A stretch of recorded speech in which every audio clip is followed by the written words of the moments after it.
Hello, Mrs. Hani, I'm audible.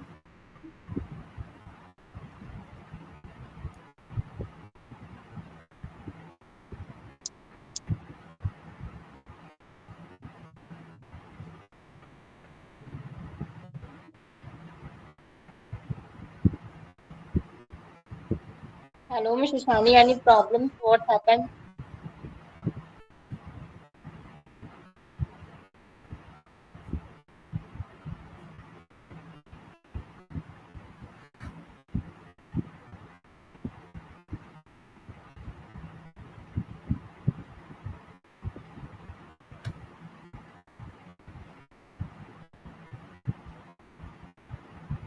Oh, Mrs. Hani, any problems?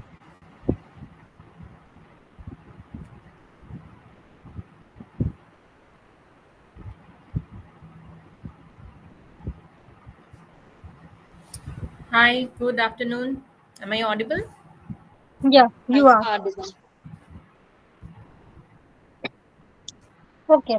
Right. Now let's start the conversation with consultants, episode 61. I'm moving ahead. I am Bhima Kumari, HR Associate and ECR Coordinator of SKNG. Good Hi, evening, Dima. everyone. Good evening, everyone. I am Pooja Kumari, HR Associate and Audit Coordinator of SK Associates in Group, and we both are your hosts for today's talk show. So please kindly introduce yourself, Ms. Ishani. Yes. So I am Ishani Chakraborty. I am working with Welingkar Business School, Bangalore as a professor. And also, I have submitted my PhD thesis at Aligarh Muslim University. So I'm just waiting to become a doctorate. That's to clear the things. And my hobbies and interests are talking, then talking with different people, then traveling, writing. I do write fiction and non-fiction, both the things. Professionally, I have written many management case studies which have been published in different forums. One is European Case Clearing House. These days this is called Case Center. So here, in fact, I have connected with many entrepreneurs and jotted down their journey, how they started, how they built an empire almost out of nothing. So I think here I connect with this forum. And then also I have written some research papers. So that in a nutshell about me. It sounds good. Moving ahead, the only thing that stands between you and your dream is able to try and believe that it's actually possible. It's a beautiful quote quoted by Joel Brown.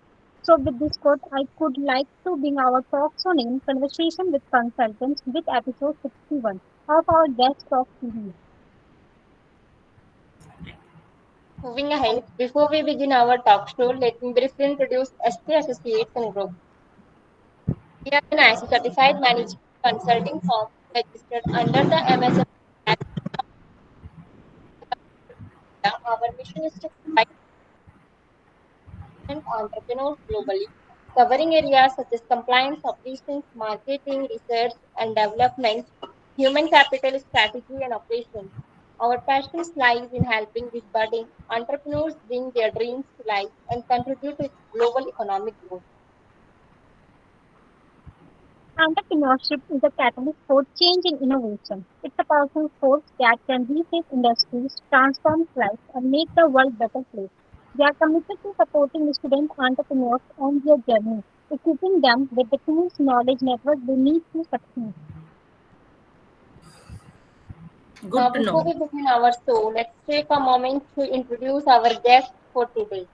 It gives us immense pleasure to welcome Ms. Ishani Chakraborty, faculty member of School Bangalore, to this special event. We are truly honored by your presence today and we are thrilled to have you share this momentous occasion with you. And we would like to start this interview with our first question for you. Your first question is what is your perspective on the role of self coaching in entrepreneurial success? Okay. So, see, there is a saying called self help is the best help, right? So, I would like to start with this proverb. See, an entrepreneur, what they do, they first and foremost, they find a gap between the services right now which has been offered to the customers, and then what betterment can be done, right? So there lies a gap in many of the times which me and other people might be feeling that yes, there is a latent need, there is a gap, but we are not able to cater to this gap. So entrepreneurs, they have this tendency to be creative. Now, to be creative, obviously you have to be a self learner. You need to think uh, from everyday interactions with the people, with the places, maybe with different situations. You are learning certain things, and then you are understanding that yes, there is a need for something else, there is a gap, and then I can provide a different service, I can provide maybe a different product. So yes, I feel that every entrepreneur should be, must be, and need to be a self learner first and foremost. Now, the next question is, can you share your experience with teaching self-coaching principles to students? Yeah, sure. So, as I was saying, first and foremost, we need that clarity. So, self learning depends majorly on two things. One, I need to understand what I am lacking at this very moment, and then I need to understand my goal, what I want to learn or what I want to become within a specific course of time. Suppose for a student who wants to become an entrepreneur, so he or she needs to learn every managerial aspect, starting from finance. Obviously, at the end of a day, if you cannot financially sustain your business, then you are gone, right? So, starting from finance, then HR, you need to be in a group of like minded people. See, all these startups, usually you will see that there are co founders. So, alone, I cannot make a huge difference. But with some people, I might be able to make a difference. Then, nowadays, technology, another great thing. So, AI is the buzzword now, it's everywhere. AI, digital marketing, marketing across social media. So, for each and every entrepreneur, this is another major aspect where, in fact, self learning helps in these various aspects as well. Like, see what clicks for your video, what clicks for your YouTube video, or maybe a reel, or maybe how you are telling your story. So it's not that always someone is coming and telling you to do this and or not to do this. You are making several videos, suppose you are making 10 videos and one or two of them are getting click. So here you are understanding, you are trying to understand that what type of storytelling is actually the public is liking, the audience is liking. So all these aspects are self learning, right? So for any would be entrepreneurs, for any students who want to become an entrepreneur, all these subjects, as I was saying, starting from your finance, starting from your HR, then obviously technology is a huge thing now. You cannot be living in the primitive era and think to do a new thing. So analytics, obviously you need to learn. Then marketing, another very important aspect. As I was saying, talking about this digital marketing, earlier we had print ads, then we had TV as a media, then we had this brand ambassadors, but nowadays it is the era of influencers. So you need to learn all these tricks to sell your business. And in all these aspects, self learning is one of the key points. Say this co founder or forming your team. Nowadays, what entrepreneurs are actually doing, before recruiting someone, they are uh, using their help for say 3 months or 6 months, like 2 3 people they're working together for 3 to 6 months, and then only formally they're forming a team and coming up with a company. So it's kind of in relationships we have live in, so it's kind of the same thing. So see, all these new management formats are not written in the books. So all these tricks actually you are learning yourself from your experiences. So that's in a nutshell. I will say that yes, all the subjects there is plenty of scope for self learning in everything. You learn from your experiences, you learn from talking to various people, you learn from meeting people in seminars, you learn from even the Kirana shop fellow, which is selling from his small shop. You interact with him and you may learn certain marketing techniques from him as well. So these are all your avenues where you can learn yourself. Very nice, ma'am. Moving ahead, next question. How do you think self-coaching can be integrated into entrepreneurial education? Come again. I didn't get it properly. Come again. The Yes, sir. question. How do you think self-coaching can be integrated into entrepreneurial education? Okay. So I think, see, in entrepreneurial education, one aspect is management science, yes. Then, in fact, in our institute, we have one course called Business Design and Innovation. So here the focus is on how you can acquire creativity, innovate. But as I was saying, in all these aspects, one major thing is always you have to do yourself. That is feedback analysis, or say debriefing an event. That is realizing what went good or what went wrong. So this is the aspect which is self learning, which can be integrated in each and every course. For some course, say maybe for marketing or maybe for entrepreneurship, maybe you have as a course curriculum that you need to form an event. I mean, you need to organize an event. Maybe there you are selling something, some product or some service. Now see, all these events always don't go as they're planned. Deviations will happen. That is kind of a dictum that it will happen. Whenever it's deviating, you planned something, but ultimately something else is happening. You planned that 50 people will come, but only 5 people came. You planned, or maybe you planned 50 people will come, 100 people came.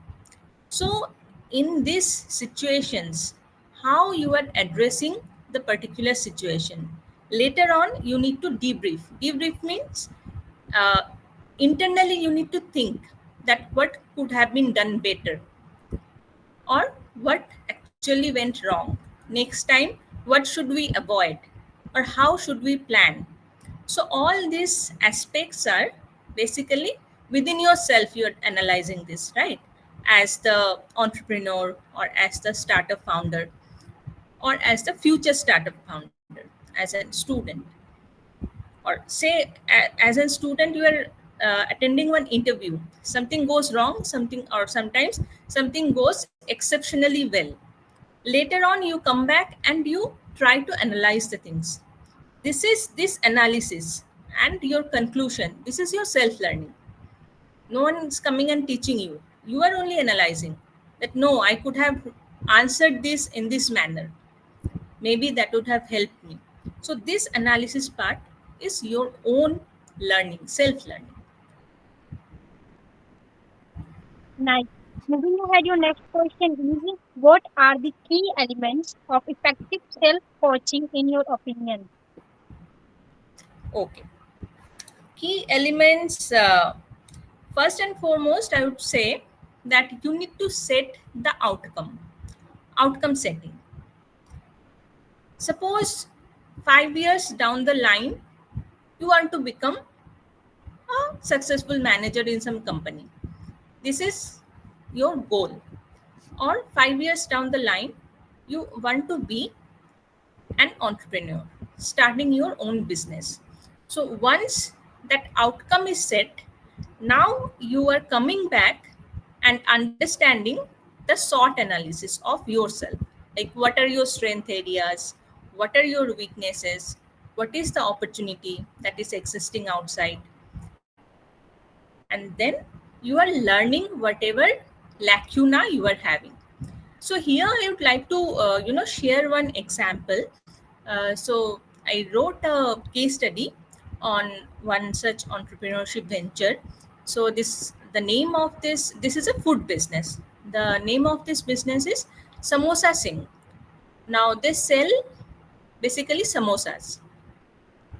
Okay, so this person who is the founder of this company, his name is Shikhar Bir Singh. He used to be a scientist in Biocon. So his strength area was he knows the chemistry. Like he knows they prepared the that whatever filling, that aloo sabji, or they have even chocolate samosa also. So all these fillings they keep in a freezer for 1 month.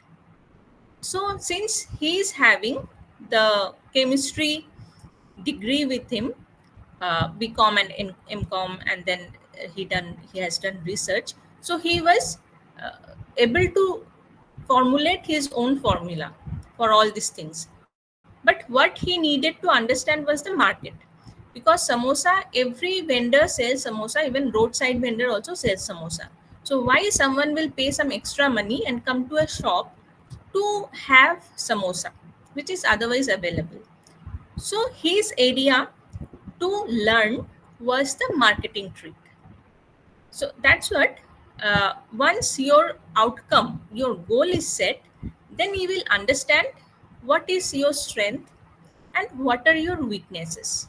So obviously you need to strengthen more your strengths, and you learn certain skills so that your weaknesses will not be there to get the outcome.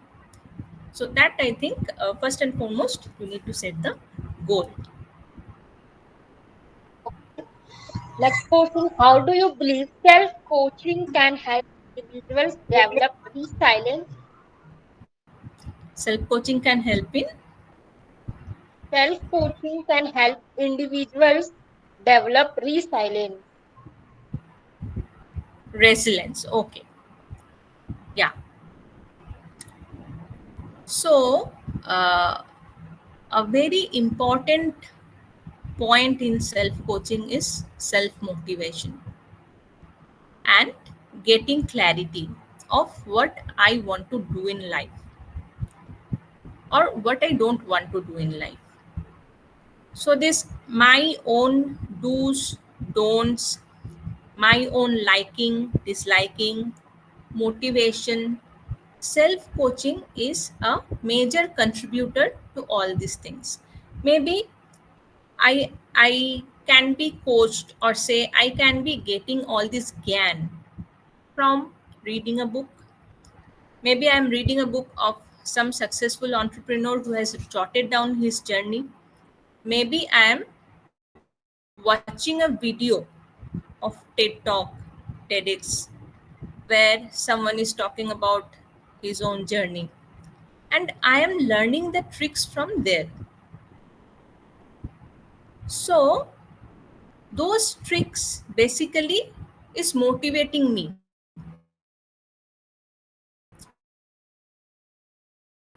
When I am hearing that 50,000 rupees only, and today he has built an empire on that. All of us have heard about Dhirubhai Ambani, right? Almost all of us. He was working in a this gas station, pump station, and then he became a role model for so many of us. He became an icon. So when I'm reading such stories, when I'm watching a video of his journey,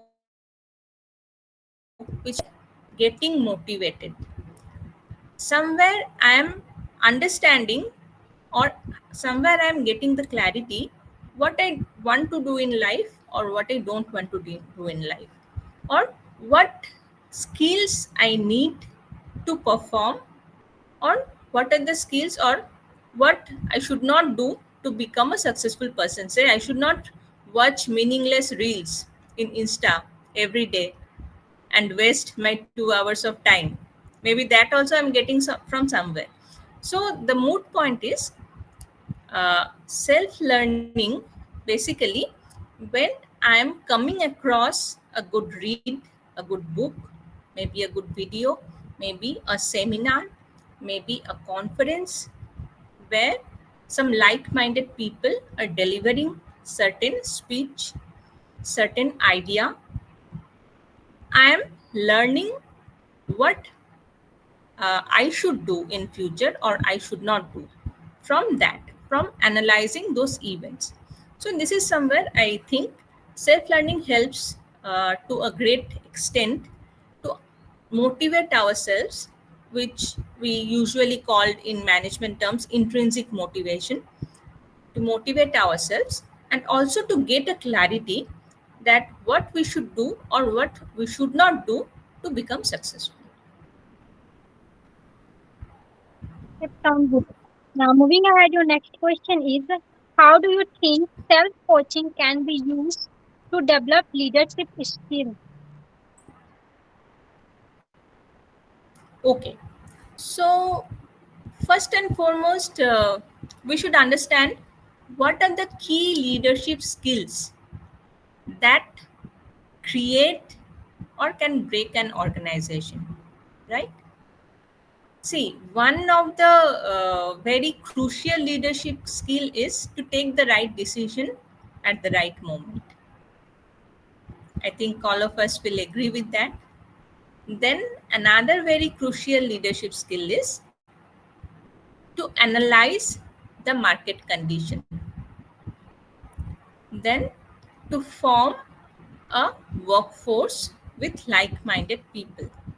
Now I started with taking decision, right? So self-coaching or self-learning, yes, we learn continuously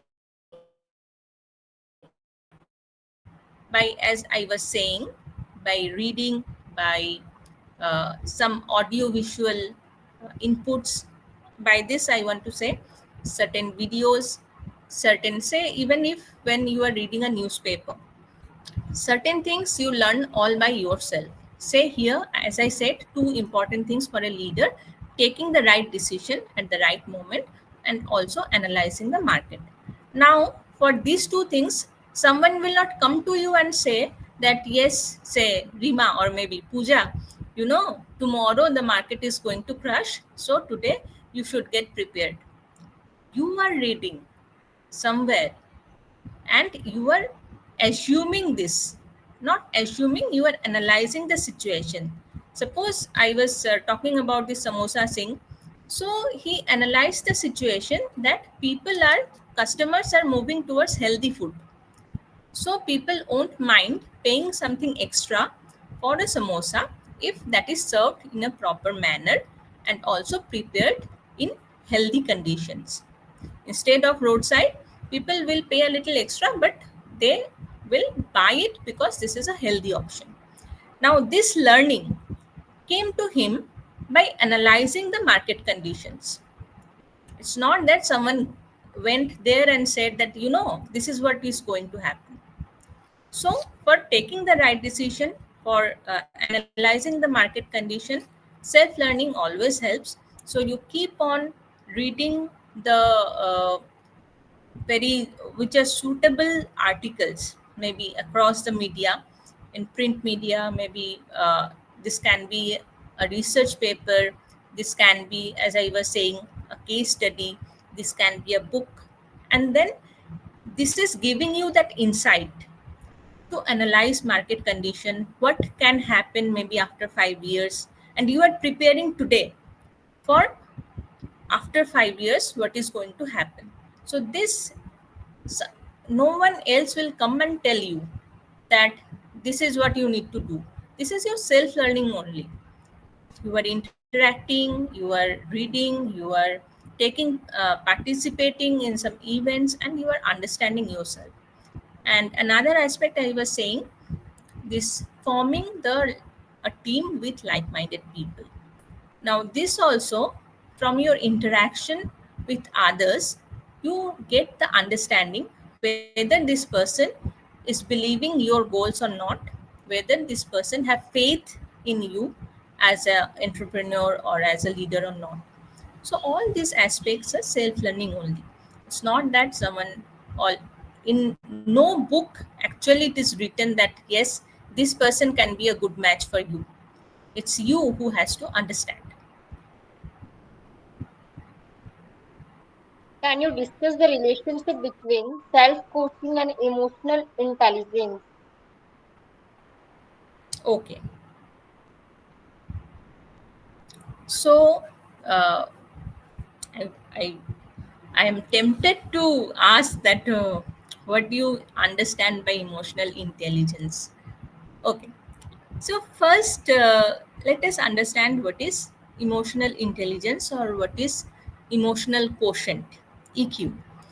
So in very basic terms, uh, what is said that, see, uh, emotion or our behavior or our response depends on a stimulus. So suppose you are asking me a question, this is a stimulus for me, I am replying, this is my behavior or my response. So for emotionally intelligent people, what they do is they take a little time between the stimulus and the response, and they will give you the perfect answer which you are looking forward to.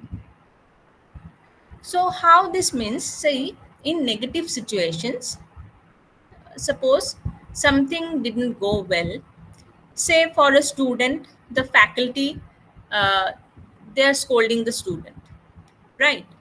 Now, the student will reply something. The faculty scolding is a stimulus.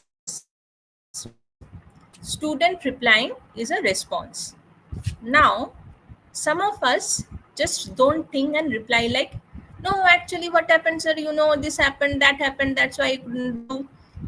Now, this response shows that I'm not emotionally intelligent enough.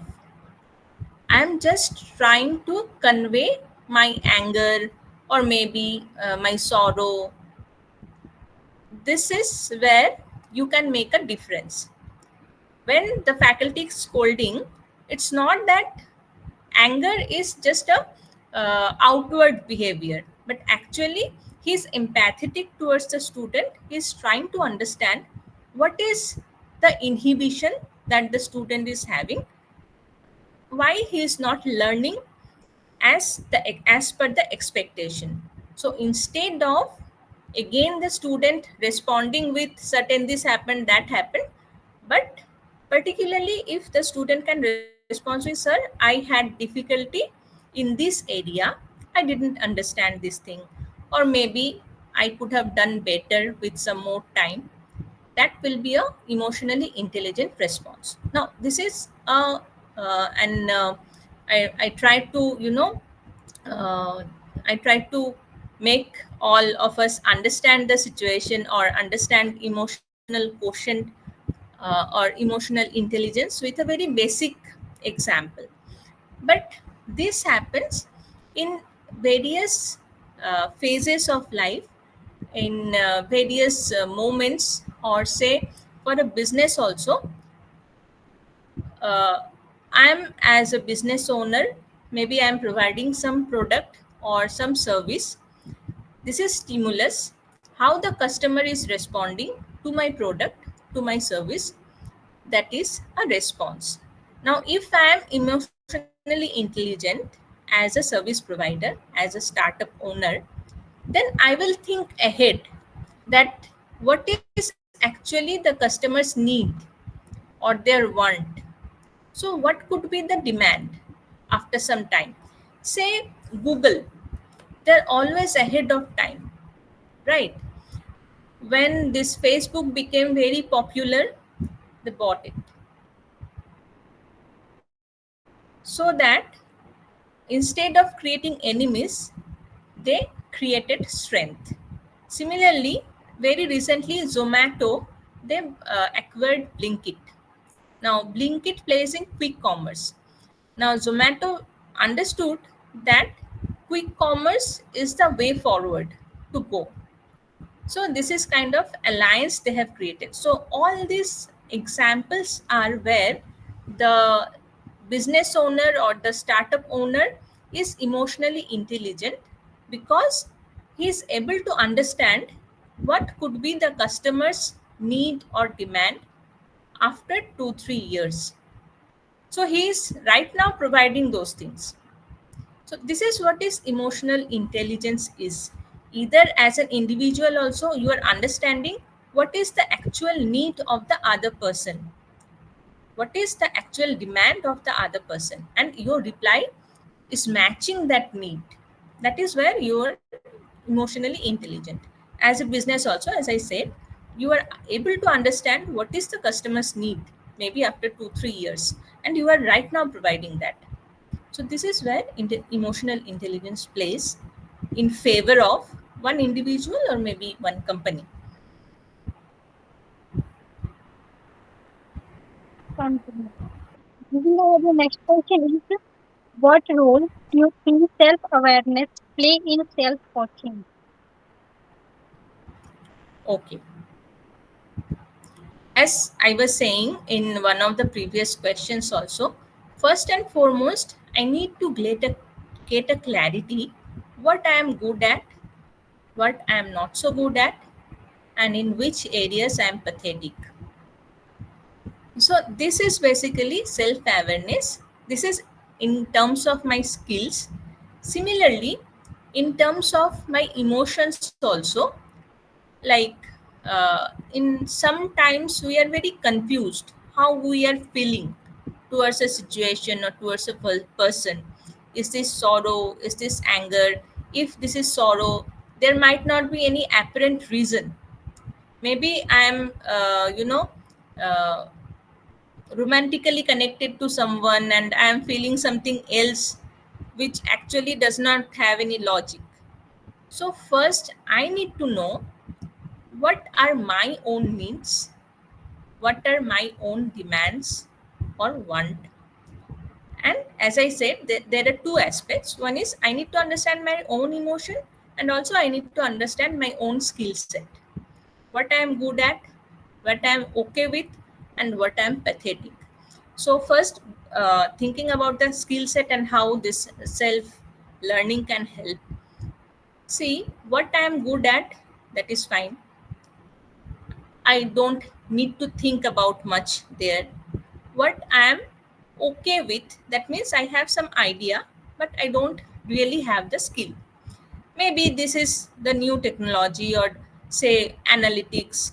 Maybe I am okay with statistics, but I don't know the models. So nowadays there are so many forums, say Coursera, say uh, forums such as Coursera. This even Swayam is a portal by Government of India.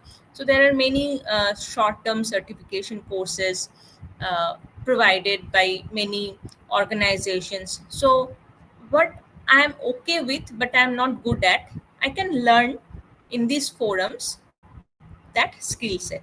And what I am pathetic. Now self-awareness helps me to understand what I am pathetic at. Maybe I am not at all good in marketing. I am not at all good in selling a product or service. By self awareness, I can understand this thing, right? And what I need to do is maybe I can approach someone else to become the co founder or to become the first employee of my organization, which is his or her strength area. They can sell the product well.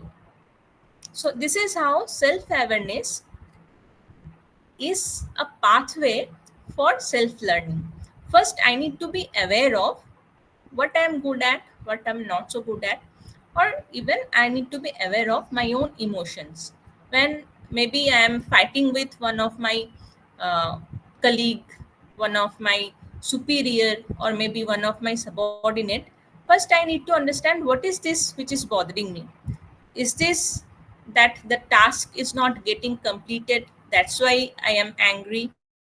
Or is this that I don't like the behavior of that particular person, that's why I am angry? So these are the area. First you need to be get aware of yourself, what exactly your emotions are, why exactly you are feeling in such a manner.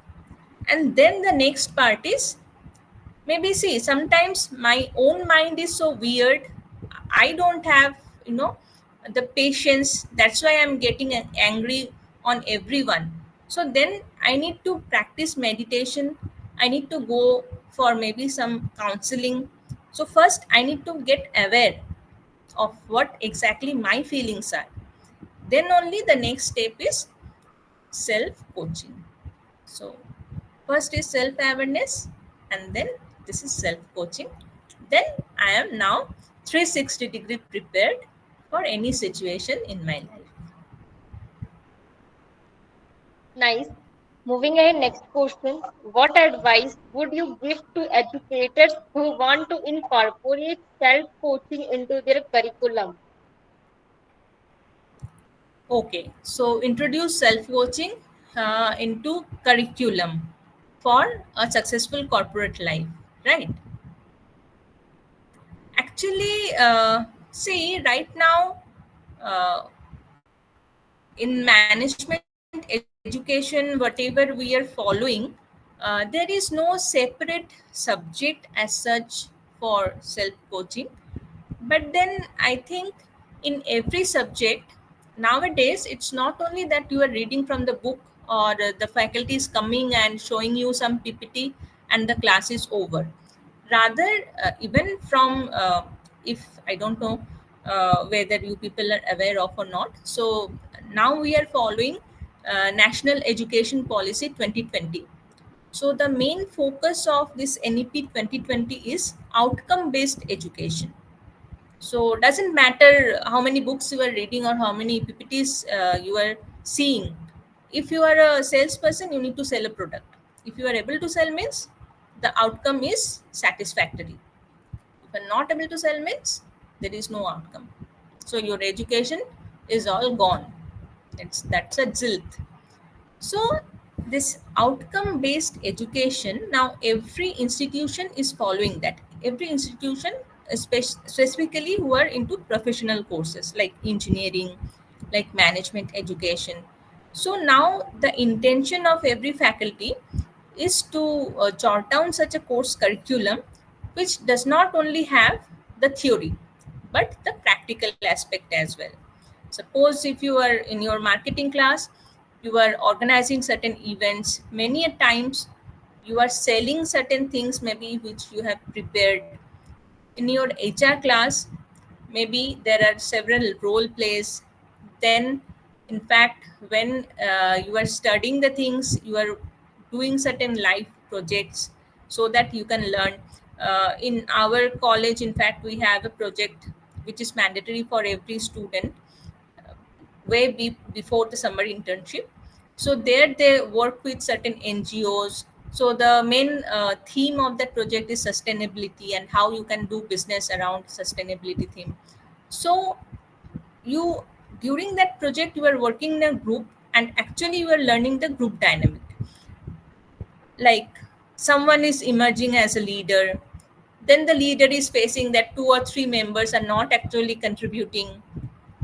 Then they try to motivate them, sometimes they try to, you know, scold them.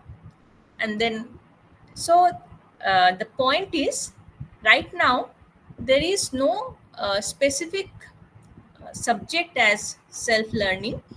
But then I believe that every institution is trying that self learning should be a part of each and every subject in any professional courses.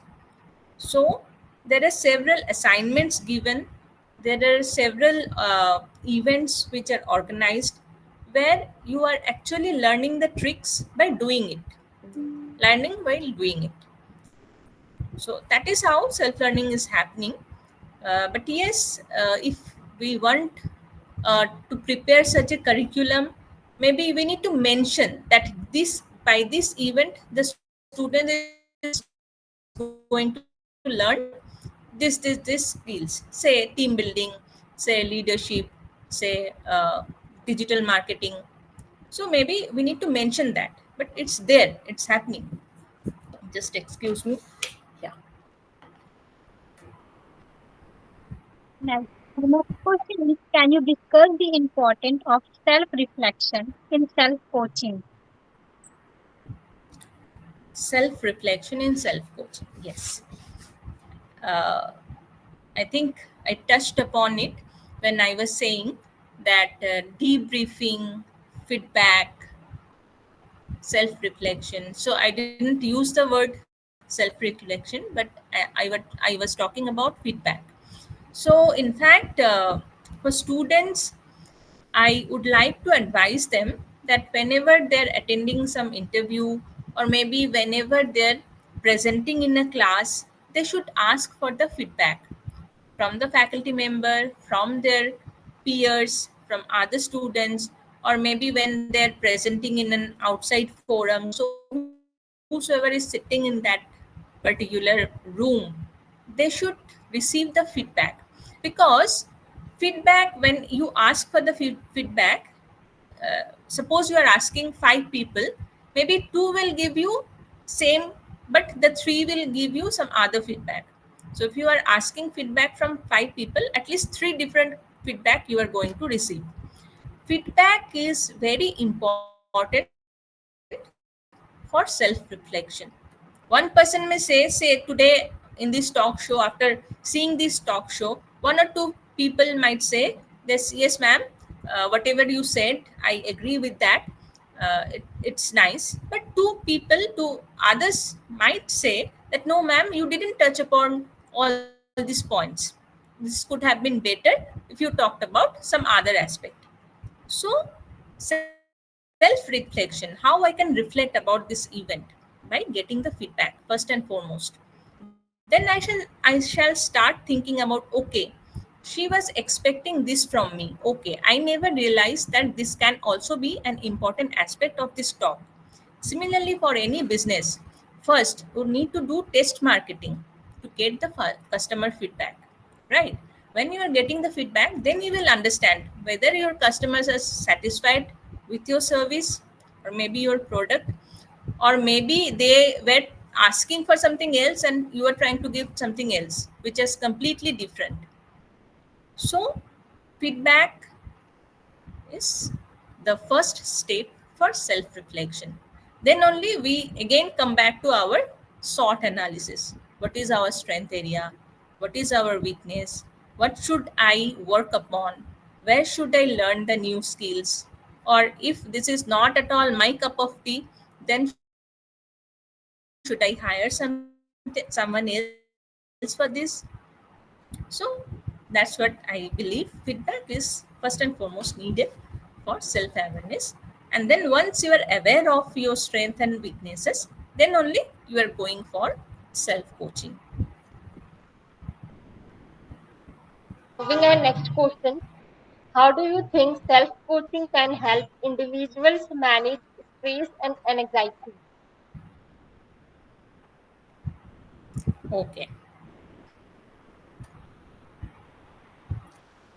So, as this also I was saying that first and foremost we need to have a clarity of our emotions also. And for entrepreneurs, anxiety is a very prominent aspect because they work in uncertainty. First and foremost, they work in shoestring budget. Finance or the funding is always a source of anxiety for an entrepreneur. So, self coaching, yes. Meditation, maybe, yes. But it's not only meditation which may help you. Along with meditation, maybe you need a self coaching on how to raise funds. Now, this crowdfunding, this was not a concept 10 years back, right? But someone must have started this first time, then only others are adopting. So, self coaching, one aspect is understanding your own mind, getting your own clarity on what you want in life or what makes you happy or what are the main reasons of your anxiety. Is this only finance, or is this the fear of failure that you cannot become such, you won't become successful? See, I don't know whether you know this or not. Many of our IIM graduates actually later on become very unsuccessful professionals because of their fear of failure, because they have not failed anywhere in life. They had good education, then they had dream career, and all of a sudden, if their job is gone in US during the recession in 2008-9, it happened that many job cuts happened, and all of a sudden, all these fellows, they were so much depressed. They, many of us, what we do is we start a different career, but many of us, because of depression, we just cease working. So self awareness first, yes, that is needed, again, to understand what you are good at or what you are not so good at. And then maybe self coaching helps to again gain your skills. I think there is some issue with the network. We are almost done, right? Maybe another or one or two questions. Yes, Pooja? Um, What advice would you give to individuals who are just starting to explore self coaching? Okay. So, first, write down your SWOT analysis on a paper. That is all your strengths, your weaknesses, first and foremost. Then, what you want to become in life, maybe after 5 years, how you want to see yourself, and accordingly, you jot down the opportunities and also your threats. So, first, to do a SWOT analysis of yourself, then only you will understand that which are the areas where you need self coaching. Also, get feedback from your peers, from your friends. Friends usually give very genuine feedback. Then maybe from your family members, then from your faculty members, and then again start working on your SWOT.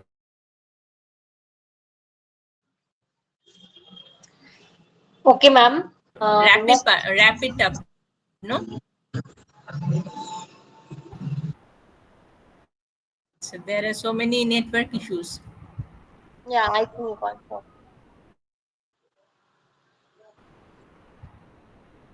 Okay, your last question is, what's your secret to deal with this appointment?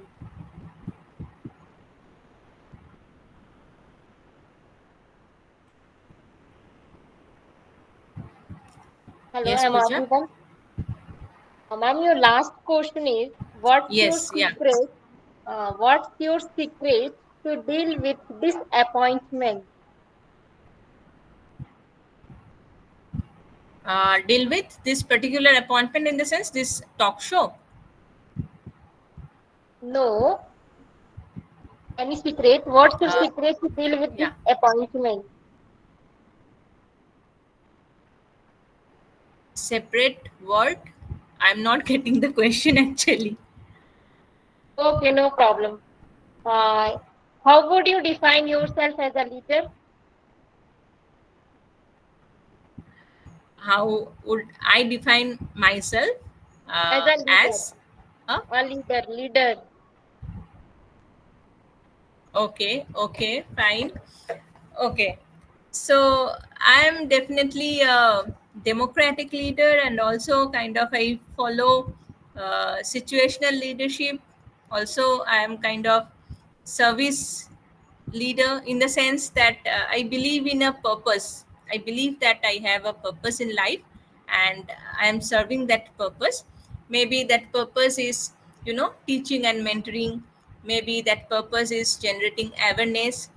And yes, I am a democratic leader in the sense I always, even when I am taking a class, I always try to get feedback from the students. I always try to understand in which way they prefer the lecture to be delivered, and accordingly I try to do my best. Moving ahead, we would like to express our sincere gratitude Miss Ishani Chakraborty, faculty member of the school, Bangalore, being our guest for today's conversation with consultant. Your presence and engagement help to make it a success. Thank you for providing insight into your inspirational journey.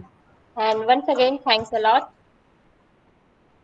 Thank you so much, Pooja and Rima. It has been a nice meet with you.